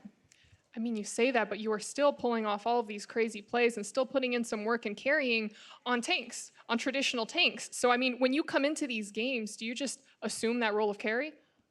보통은 캐리한다고 생각은 보통은 안 하고요. 탱커를 하기 때문에 사실 전략이 다른 게 있잖아요. 근데 그 캐리할 수 있는 상황이 오면 저는 할 수 있는 선수라고 생각해요, 제가. So I don't naturally assume the role of carry. I don't go into a game thinking I'm going to carry this game. But if the situation arises where, yes, I can carry this game, then I will go. And when I play tank champions, also like the strategy is different. But if the situation arises, then yes, I try. And speaking to more of your play, earlier this split, you said that you wanted to win that MVP award. And you took the top lane spot in the first All-Pro team for the NALCS. So, I mean, the votes are in. We won't know until finals. But do you think your play this split warrants the MVP award? 그렇다고 해야죠. 잘했다고 생각해요. Yes, I do believe so. I think I played really well this split.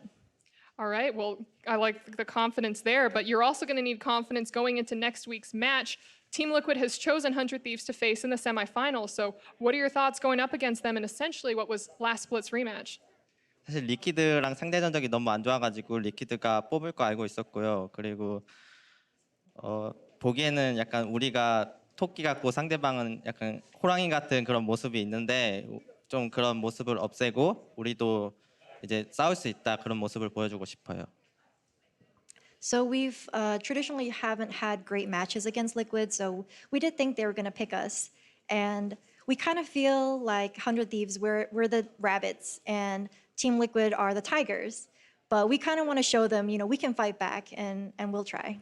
That's the best analogy I have ever heard on this stage. But someday, congratulations, and thank you both again. Back to the desk.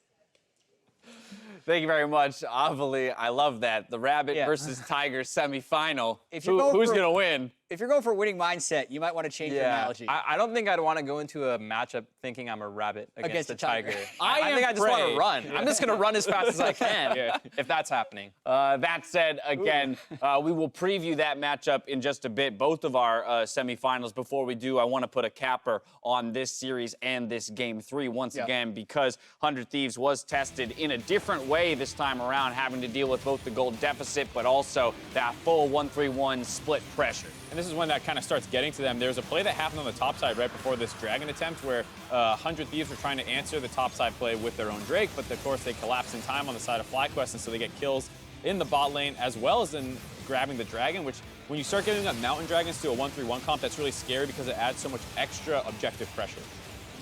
Yeah, I think FlyQuest are doing a pretty good job this game, but then there was just mistakes they made, like going 3 bot side when Baron is up at 20 minutes. Even though they aced them here, I feel like they were just off a little bit on their macro or like their understanding of what they needed to do when they're getting these late game situations. When they have 3 lanes of pressure, I think it's really easy to close out a game without fighting. Like kind of seeing like how Dokla played, with Optic when he finally got the pressure. That's kind of what I'd like to see more from Flame this game, but you just see him time and time again getting caught out. They're team fighting instead of split pushing, and so it's kind of confusing how they got to that point when they had such big advantages. Yeah, like Flame TPing in there is just no good because you can just keep that Baron buff your team's going to get anyway. Exactly. Punish them for contesting that and taking an inhib. And then that kind of led to this sequence right here. Yeah, and there are probably about 5 moments where FlyQuest doesn't do this same thing, they lose, but this is obviously the most visceral of it. And then after that, still not being able to retreat, right? I think 100 Thieves actually, after they picked Turtle, played the rest of the situation fairly well. Remember, they were down 9,000 gold when this whole thing started, but they continue on, they get the Nexus opened up, they actually back up, sweep out Baron, take Elder, and then walk into the open Nexus. So they did play from that position very well once they had shut down FlyQuest's 1-3-1. But as you guys have said, this is a game where FlyQuest was in the driver's seat for the majority. Oof, that gold graph. Woohoo! Barely get 998 and you're winning the game. Man. That's a big gold lead. Once it gets later in the game too, I think like with competitive League of Legends at the highest level, it really does become a game of mistakes. Like what person is the first person to make a mistake, and often it gets capitalized on. Turtle Eing in, Flame teleporting when he doesn't need to and getting an inhib. A lot of things like that will cost the game for your team, and I think that's what happens a lot in these high-stake games. Is we're all humans at the highest level. We're gonna make a mistake. Be ready to capitalize on it. And often, those important scale with the game time. If you get caught out as Flame, or as Someday, excuse me, in laning phase once or twice, it's like, okay, now this Camille's big, but I have the rest of the game to try and recover that mistake. Flame gets caught out in a side lane. That's your side lane pressure gone that you've been building for 40 minutes. Right, and that was kind of the trend throughout the whole series, right? Game 1, some early mistakes from 100 Thieves, but they clean it up as the game time scales. Similar thing here in Game 3. And earning yourself a 3-0 in playoffs is no small feat, and while it does take a team to pull that off, one pro in particular stepped up to compete, or rather complete, the sweep, and that's why we're awarding Ryu Player of the Series. Yep, we were talking about this being one of the surprising mismatches in the series. We thought we'd have the advantage over Keem, but I don't think we were quite expecting this great of a performance. 2 great Rise games, especially the second one, having by far the highest DPM in the game. Really hard carrying the team, almost getting a pentakill that gets stolen away by his team. Yeah, I mean, part of this is we didn't expect him to even get Rise because it's been one of his best champions. He gets it twice, and we can't hold that against him. He's still absolutely smashed on it. And even though he had a lot of struggles early on the Cassiopeia, was taken low many times, only died twice in that game, still had some clutch plays down the stretch. Yeah, without a doubt, a top performance out of Ryu this time around. To prep ourselves for the semifinal weekend, though, let's take a look at the bracket presented by Jersey Mike Subs. Team Liquid have selected 100 Thieves for their match on Sunday, September 1st, meaning Cloud9 versus TSM kicks off our semifinal weekend on Saturday. Let's take a moment to talk about both of these series, and let's start with Team Liquid 100 Thieves since we just saw 100 Thieves play. I mean, I think Bjergsen was onto something when he said that Doublelift isn't going to choose him, and you see it here. They chose 100 Thieves, so. And 100 Thieves saying that this they did expect. Yeah, and in just thinking about the matchup, the fact that Team Liquid 3-0'd 100 Thieves in the final of Spring Split, the fact that they've 2-0'd them this split compared to 1-1 against TSM, and the fact that 100 Thieves isn't very good at attacking Team Liquid where they are weak. We've seen a lot of teams maybe just camp Pobelter, and they get an advantage that way. It's not something 100 Thieves is very good at, so I think Team Liquid is actually intelligent in this, but the cool side effect is with the way championship points are working, the winner of that series will be going to Worlds. Absolutely. Wow. That is it's a crazy amount of pressure on a semifinal, right? And so while all of what you said was true in the sense of, the logic behind why Team Liquid would pick 100 Thieves, it does come down to the day, the best of 5 adaptation as we, saw here. FlyQuest maybe being more willing to make adaptations earlier in the series could have completely changed the course of it. So for 100 Thieves and Team Liquid, 2 teams that have a little bit more of that 80 carry centric, full-on team fighting, style, how power picks will be traded is going to be really interesting to watch. Yeah, I mean, we talked a little bit about 100 Thieves' supposedly better flexibility that we were expecting to see in this series, and that's something they'll probably have over Team Liquid as well. Team Liquid are like a machine at the one way that they win, and they always make that work, but if you can disrupt that game plan, it doesn't feel like they have too many impact carry style or play through mid lane. It is very bot lane focused for them. What about the difference between a Someday Flame matchup and Someday Impact matchup? So I think the reason Team Liquid chose this matchup makes a lot of sense because they play very similarly, but I think Doublelift is just a better AD carry than Cody Sun, and they both play team fight, late game style. And for the Someday Impact matchup, you didn't really see carry top lanes that much or Someday hard playing to just snowball top lane.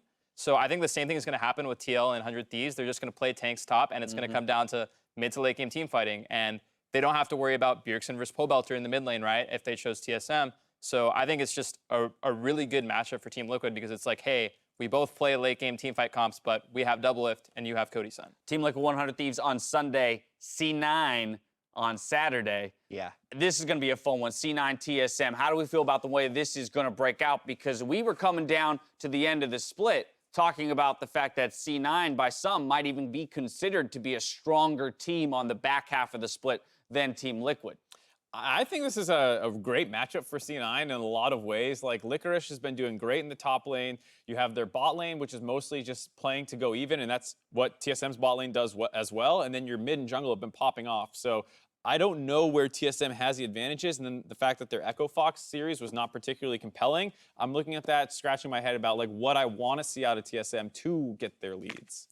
I'm personally really excited for this matchup more so than the TL matchup because I honestly don't know who could win for sure. Like Cloud9's been looking a lot better, and TSM didn't look that great in their series.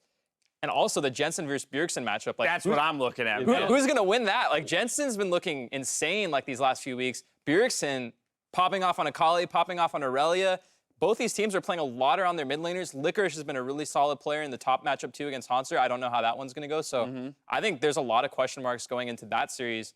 And I think it's going to come down to the mid lane at the climax of it. The other interesting thing about that matchup, Jad, is the inexperience of the junglers on both squads in playoff situations. Of course, Blabberfish on one side and Grig on the other. Ace in the hole, Sven Skaren, who used to be on TSM behind enemy territory. One thing that has me really excited about this matchup is during the split, we saw Cloud9 in last place and TSM struggling in 7th. Yet, these are two teams that have met each other in the finals more than any other two teams have met in the finals in any LCS history. So seeing them make their resurgence and knowing that only one can make it back into the finals is really cool to me. But I can't help but echo the thoughts by Mark and Darshan on the desk so far. I think C9 is a very big favorite because they crushed the second half of the season and TSM has still yet to really have that impressive set of games. Two incredible best-of-5s await us on the other end of this week. Now that you know the 4 teams heading off to Oakland, pick up your tickets for finals weekend so you can see whether Team Liquid, TSM, Cloud9, or 100 Thieves can claim the title of Summer Split champion. Darshan, thank you so much for joining us here today for a quick 3-0 series and being correct about your prediction in terms of who would win. That's going to do it from us here on the desk. It's time to toss it over Freak, Azale, and Ole for NALCS Tonight. Thank you very much, Dash. I am Freak. This is Ole from Team Liquid, and of course, Azale on the far end. I want to shout out, by the way, Mark was the most right. He said 3-0, so shouts out to Mark, the best analyst in the desk there. Yeah, Mark's excited. I want to give him that one. I think he deserved it. So talk to me, sort of, you've been watching sort of at home and, of course, here as well. Anything stand out to you this weekend about the results? I think I thought that, like, one day is going to win today. And yesterday, I was kind of cheering for Echo Fox. Cheering for Echo Fox? Yeah, because Josh was my ex-teammate. Okay. So, but like TSM just beat them somehow. So I feel like it was like my thought. Yeah, and then you guys chose 100 Thieves. Even though you're like rooting for Echo Fox and you're going to give TSM the easier opponent, you're not going to knock them down just yet. Maybe meet them in finals. I think Shinang. You think Shinang can be? It's kind of interesting. You know, we were listening to the guys and their thoughts on all the finals and the quarterfinals and semifinals and everything. And you're sitting here listening. How accurate did you think what they were saying was? Like, did you kind of agree with their assessment of how you guys play and your matchup against 100 Thieves? I think the mid matchup, you know, people nowadays just talking about our mid, you know. But like Eugene nowadays play really well. You know, he practiced a lot and focusing on our communication. So I think even when he play against like Jensen or Bjergsen one day, I think he will show up, like he will play much better. Yeah, so you got the faith. You got the faith in Pobelter. Yep. It's not just a mouth. 200 IQ. 200 IQ Pobelter. He's going to win the semi. Team Liquid's going to win 2 straight NALCS titles. They're going to go to Worlds. They're going to make at least top 4 there. With that, let's review some of the most talked about moments from this weekend's playoffs in our quarterfinal edition of LCS Big Plays. Excuse me. Brought to you by Acer Predator. First up, Sven starts game 1 off with a bang SLXM dunk, shouting out his pentakill. I push. I'm good. Kill chill. We win. I'm gonna ult here. Go on Poppy. Go on Tom. I'm on Rise. Rise. Draven. Nice. Yeah. Don't hit. Oh, they're so tilted right now. Would you steal that pentakill if you were Hanser? If you're that Nard, you steal it? No, I would just give it. No, maybe last year I could just get it, but this year I changed. So you changed your reformed. You're a reformed supporter now. I'm reformed. Yeah. Okay. I did like that he was like starting us out. Yeah, exactly. That was enjoyable. Anytime I play with my friends, it's like 100% the goal to always steal it. You're never allowed to give each other the pentakill. I think yesterday, the Irelia pentakill. Yeah. Just gave them for free. Yeah, he did. He walked out of the well. in. He was very kind. He was a very nice person. He's Of a course, nice I agree, yeah. Well, next up, Daniel Stoll calls out Dardox 1v2 on Kindred as one of the best plays of the season. Okay, they're spiking up. Touch here? Yeah, I can't help. I can't help. Oh, I got him. Nice. Nice. Ulti. But he's got no reinforcement. Dardox has to fight his way out of there as Amante does actually come back down. And Dardox, he does it! You are kidding me. That is one of the best jungle plays we have seen all year long. That was insane. He's a pretty good player. Yeah, that was actually insane. The sad part is it was followed up by him flashing after the Bjergsen clone, and then they lost. But still, he had some pretty sick plays. But we showed the good one, so it's fine. You mentioned the Bjergsen pentakill, and lo and behold, next Jade shares her excitement at the impressive performance from Bjergsen and TSM in Game 4. Ash. All this. Yeah. Ash. They're all dying. Tunnel. Look at right. Go. Nice. I'm a faker. It's actually crazy. Let's go. Oh, it's actually my penta. Let me. Oh. I like how he's just max speed running out into them. You know what I enjoyed? Bjergsen actually got the notes right and like the actual like notes and everything right of the song because it's da-na-na, da-na, like it's only it's 2 8th notes. And some people go like, just keep going 3 in a row. Like Mark, they're all idiots. So I appreciate that Bjergsen knows the actual song. That was my sticking point on that one. Either way, a new guest in any LCS tonight means that it's a new name to add to the Scion Speedway leaderboard. Golden Glue still smashing faces. Wow. Powelzer, number 12. I feel like holding Team Liquid down a little bit. Ola, you're better than that, right? I guess, yeah. I I practiced a bit, so I can beat him. Yeah, you're pretty confident you're gonna beat Golden Glue? I think he's just untouchable. Golden Glue's too good? He's OP? He's so OP. I tried like so many times, but I couldn't even get like 45. So Okay. Well, head on up there. Good luck. Good luck. I do want to point out, by the way, that even though Mark Z is a superior analyst with the 3-0 prediction, he is no longer on the leaderboard anymore. It's only room for 20, and he was too slow. Yeah, see, I take offense to that. I think we need to have him added no matter where he is. Number 27, Mark Z. Exactly. You just go, you go 18. All right, unpause when you're ready, and it's starting right away when you finish unpause. Oh, just start. Yeah, and you're going right away. Okay, I'm ready. Good luck. All right, let's go, dude. All right, Much low path. Scion he's practiced. It's looking pretty good so far. All right, that was pretty much perfect. That's good. Let's go, dude. You can do it. You can do it. Okay. Okay. A little bit late turning down. Okay, he's gonna pop Predator. This is Necklace. Let's go. Still has flash and stuff, so yeah. He's got to get through the target dummies, and then it'll be interesting to see how he actually handles the top. Some people will save their actives and just kind of run through the top. Oh, he hit a dummy though. Oh no. It's gonna slow him down a bit. All right. Flash. I don't know if you really kept the wall there, but it's probably okay. Let's go, dude. All right. Oh, you can do it. You can do it. Pretty good if the end is clean. Yeah, you can do it. Oh, it's actually looking really good. You can do it. Yeah, that's a fairly clean run. It's not. Yeah, that's better than Pope. It's not Golden Glue, but that was really good. That's a top 10. That was top good. 10? I'm Top pretty 10. sure it's Should top be. 10. Oh my. You beat some of the EU guys. Yeah. I'm pretty sure. Please. We'll get the official time, but I think it was respectable. It was good. Yeah. You did well. Thank you. Yeah. You can hold your head up high. Hit one dummy. You didn't Biofrost it up. Oh, Biofrost's run was so Was bad. it terrible? Yeah. He's in like crashed 19. like 50 times. Yeah, like he barely beat me, and I hit 4 walls. It's shameful. Yeah. So, but yeah, I thought that was pretty impressive. How much Scion have you practiced? I think 30 games. Wait, where I am? Number 7. Number 7. Wow. you're Under Turtle, but better than Odoamne. You beat some of the EU guys. You knocked me out of the top 10. Okay, EU. Yeah, it's Messed up. Am I support first? I only care about that. For support? Yeah, I'm first Golden, as a Huni, support. Yeah, you're first Tap, support. Dash, Turtle. Yeah, you're the first support. Okay. Yeah, there you go. You Above beat Smoothie. Yeah, and I don't even see where freaking Bio is or anything. Do you ever play Scion support? Hey, did you ever try it? I know people were playing it a little bit at the start of the season. I tried like 4 games. Oh, you didn't like it? Yeah, I didn't like it. Yeah, so okay. Yeah, not for you. Yeah, Impact is just for me. Yeah.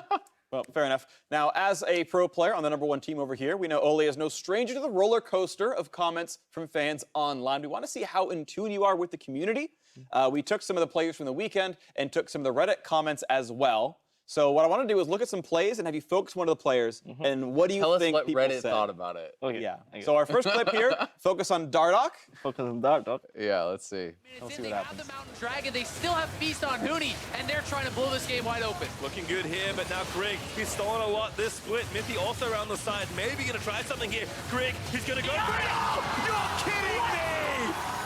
Understandably, it's time for an Ace of Predator replay, boys. Yeah, here it is one more time. Smoothie with the great engage. Flash, headbutt, pull, right onto Bjergsen. He is gone. That was very nice from Echo Fox. And then Huni, he can make this flash knowing that there is no flash available on Haunter. They chase him down. It's 5v3. Great. Echo Fox should get a free Baron, but then from here, you have to remember, there's no smite on Kindred. It actually looked like he used it on the Scuttle. So that was a bit of a poor decision there from Dardoch. And it's up to the Feast. Down to 68 when Greg flashes in and smites it. Yeah, so thoughts on Dardoch and Huni in that play? What did Reddit think? I think no one really protect Baron. No one protected the Baron? I think no one can blame Josh this time. But he used the smite on the cannon. Yeah, that's right. But the thing is that they had Cho'Gath, right? Yeah. And they have Alistar, Ryze, Draven. They could all stop Trundle. Yeah. But like they didn't stop it. So like if someone flamed Josh, So the I will fire for jungler, him. the jungler did everything perfect. Yeah, He didn't blame support, by the way. Yeah. He's like, they have Alistar. It should never happen. Yeah, I'm gonna just keep putting ward like out of the pit, and then like, I'm gonna just ready for W. All right, I what have did the comment. Reddit say? I have the comment. It says, huge misplay by Huni, but Dardoch turned off his brain and smote 100% dead Hanser right as they were about to turn to Baron. Turned off his brain. Turned off his brain.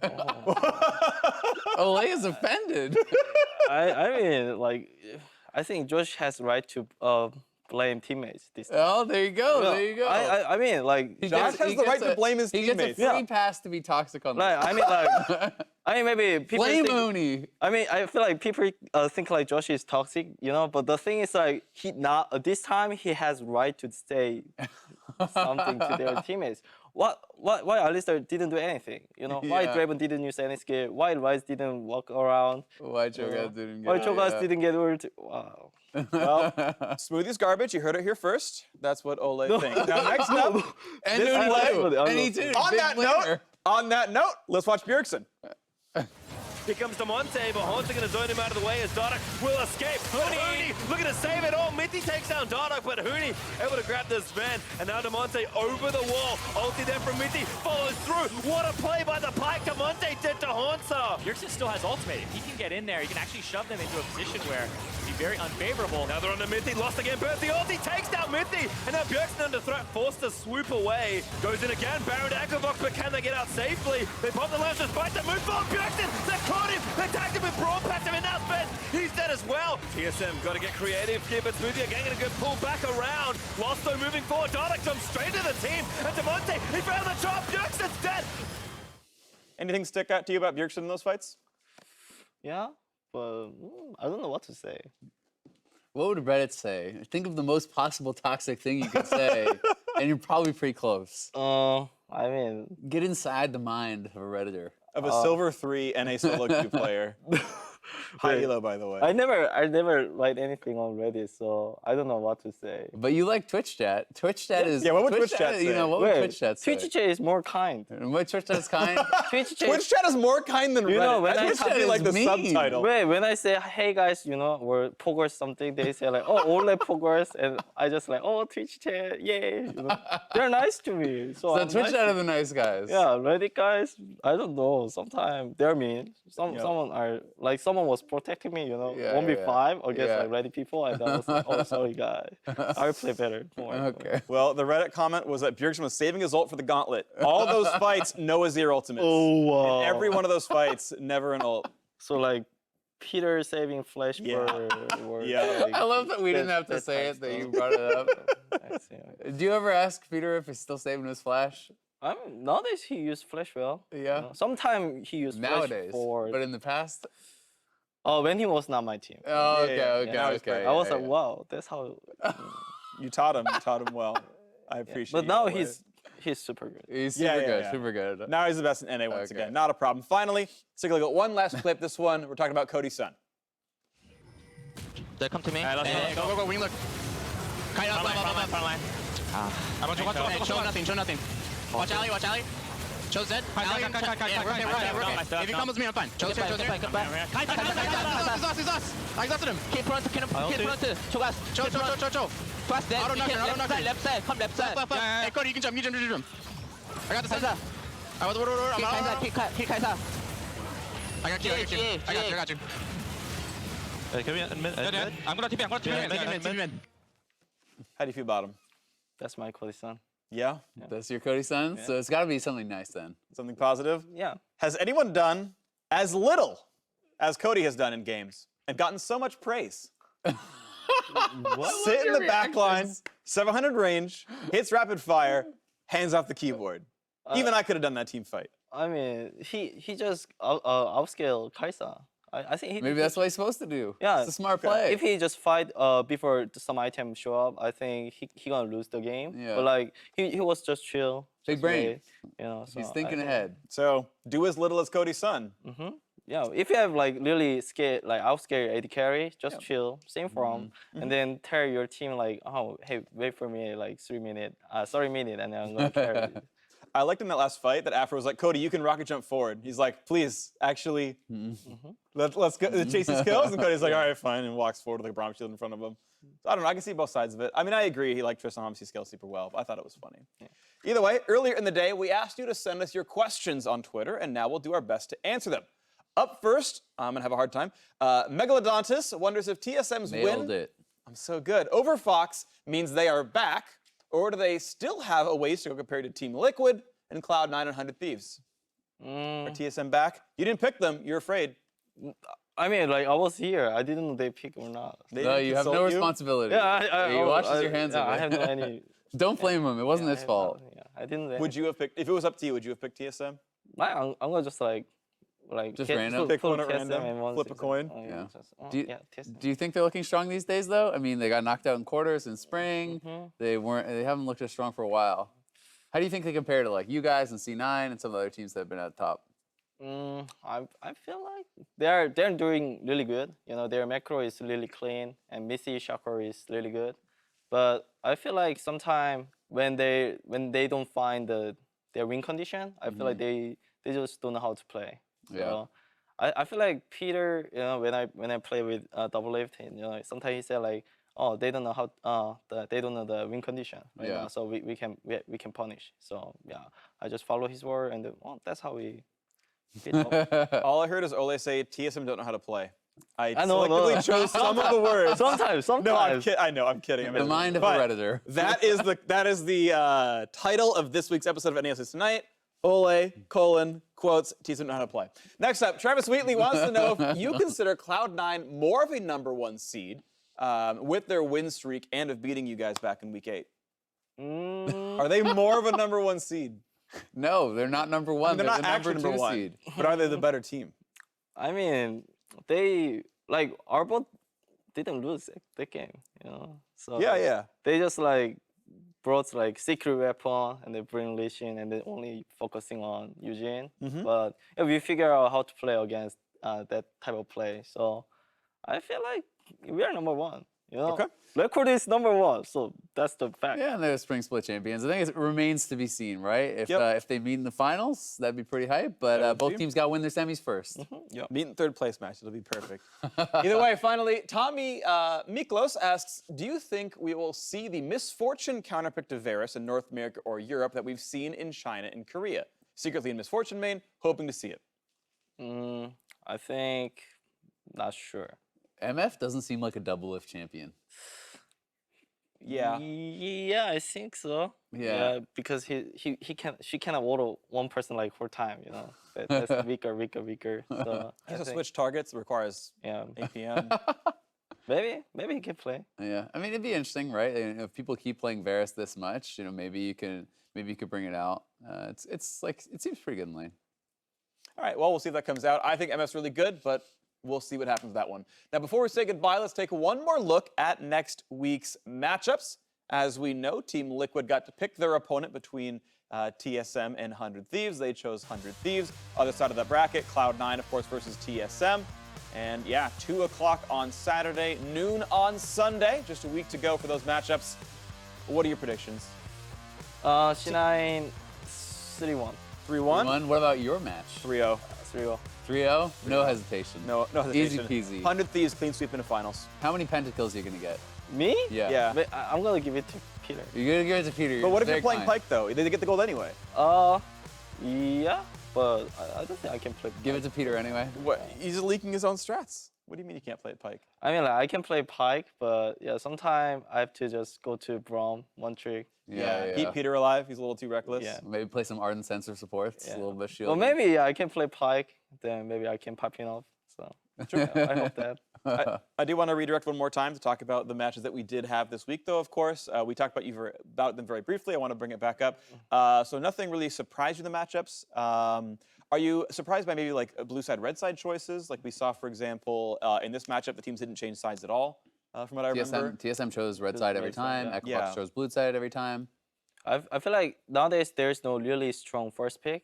You know, like if you first pick Aatrox, you can still counter with like Bobby or Fiora, and but the thing is that Aatrox can go mid or jungle, but I don't feel like mid jungle are strong. So yeah, like I believe Popper side is kind of easy to like counter pick enemy. It's like the enemy first pick Akali, just counter like Ryze or something, and then pick strong support or AD. Like it goes like that. So I think Popper side is really good. I feel like a lot of the must bans are gone now in 8.16 as well, right? Like there's a lot less champions that you have to ban on red side, so there's more flexibility too. Yeah, I'm seeing more and more blue team banning Akali, so that red side doesn't like take Akali on 3 and then ban Ryze, so they have like a better matchup. So that kind of stuff is interesting as well. Red side finding some more of their matchups. So yeah, you're looking at you guys versus Cloud9 in the finals, based on your predictions, 3-1, 3-0. Are you winning the title again? I have to. You have to? After MSI, I promised to my fans that I'm gonna do much better in summer. So. And then you're gonna win the world championship. Yep. What if we win world championship? Then all the flame goes away. They can never blame you again. You won worlds. And you can play Pyke as much as you want. Exactly. Peter can never make you play Braum again. We have the TL Ole Pyke skin. It'll be perfect. Wow, there we go. I'm already telling you what skin. Yeah, the ultimate just shows the TL on the ground when you dunk him. The horse like, That's even better. Everyone's like home guard speed boost, right? They're riding a Team Liquid horse. Maybe you're riding a seahorse when you're in your W, you know? Wow, that'd be cool. Yeah, that's perfect. Wow. Our order to design the skin, it's gonna happen. Team Liquid. And they won Worlds, baby. They're gonna Let's win go. Worlds. That's gonna do it for the quarterfinals weekend. Thank you again, Ole, for joining us. You were amazing. And now for myself, the casters, the entire live broadcast crew, thank you for watching. We'll see you next week for the semi-finals. Here we go. It is game number 1 in this potential 5-game series to decide who is going to be the last of the 4 teams that will get to go to Oakland. Time, keep these guys blind. Into the fight they go, and there's the seismic jump. Santorin gonna grab the kill onto Ryu. FlyQuest have found one. Hell of a counterattack. Trying to turn this one around. Turtle into the back, looking to find the damage onto Ryu. Gets himself away for now. Anna still gonna be looking to go after Turtle. Flames taking down a rampage for Cody's son. Not enough damage coming out of Turtle just yet. FlyQuest are routed. Run it back. Run it back. Run it. Talia. Kai'Sa dead. Ali. Can't go Nation. Natural. Hit it. They're only. They cannot win this game. Just clear. He's still looking up above. A triple for Ryu. Is that going to be the Quadra? A shutdown over onto Cody. The last time I was in playoffs was 2017 spring. This year at playoffs, I want to perform a lot better. As Keen grabs himself, though, Turtle over the wall, still looking to find Cody's son. One more auto attack seals his fate as Anna's having to run himself away, but he too will fall. It's the ace for FlyQuest. This is one more chance to be champion. So I wanna win. Now some days able to find some CC, find the lockdown. Flame taken very, very low. Does grab the kill to Anda. Can he get himself through this? Keen's taken out. Cody goes on a rampage. I can hardly believe it. To get himself back, Afro Moose going in, looking to find the burst. They've already taken out the jungler. They're